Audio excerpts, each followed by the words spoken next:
Bonjour, Florian Baillimet, conseiller agriculture biologique à la Chambre d'agriculture du Jura. Aujourd'hui, avec Benoît, nous allons vous présenter des essais écartement de semis soja. Bonjour, Benoît Jacot, ferme des Coplicots à Ban, sur une ferme en bio depuis 1998, dont j'ai repris la partie céréale début 2019. 95 hectares, 15 hectares d'herbe, 15 hectares de luzerne dans la rotation et puis 65 hectares de culture.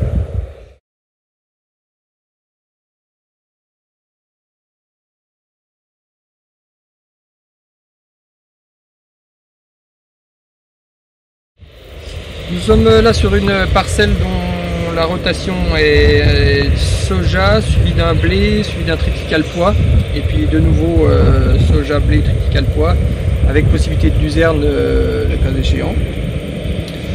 Ici deux modalités de semis, semé le 8 mai, la moitié de la parcelle au monosème écartement 50 cm, et l'autre moitié au semoir combiné, herse rotative, semoir à céréales classique. Alors sur la partie semoir monograine, le témoin sans binage montre 6 adventices par mètre carré. Un seul binage permet de faire descendre ce chiffre à 2 adventices par mètre carré et un deuxième binage fait descendre le nombre d'adventices à 0,85 par mètre carré. Sur l'autre partie, c'est-à-dire la partie semoir céréales, le témoin sans aucune intervention donne 16 adventices par mètre carré et un passage de RCI trille fait tomber ce chiffre à 7.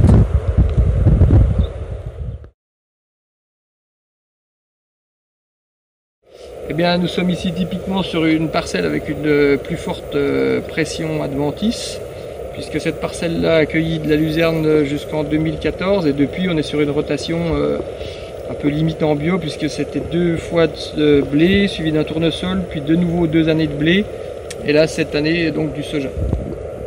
Alors en termes de densité de plantes levées, ici nous sommes à 460 000 pieds hectares pour le semoir monograine et derrière moi au semoir céréales on est à 660 000 pieds.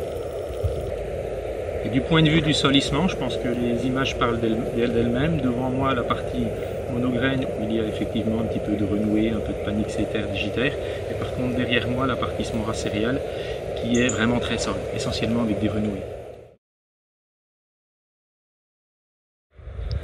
Alors en 2019, le même type d'essai avait déjà été mis en place sur une parcelle assez semblable à celle-ci en termes de solissement. Et le résultat a été le suivant: 40 quintaux pour la modalité semoir céréales et 36 quintaux pour la partie semoir monograine. Ce que nous avons retenu de l'essai de l'année dernière, c'est que sur une parcelle propre, il y a peut-être un petit avantage à faire du semoir céréales, car les coûts d'implantation sont un peu inférieurs. Par contre, sur des parcelles sales, il vaut peut-être mieux faire du semoir monograine qui permet d'intervenir tard en binage et de bien nettoyer les parcelles.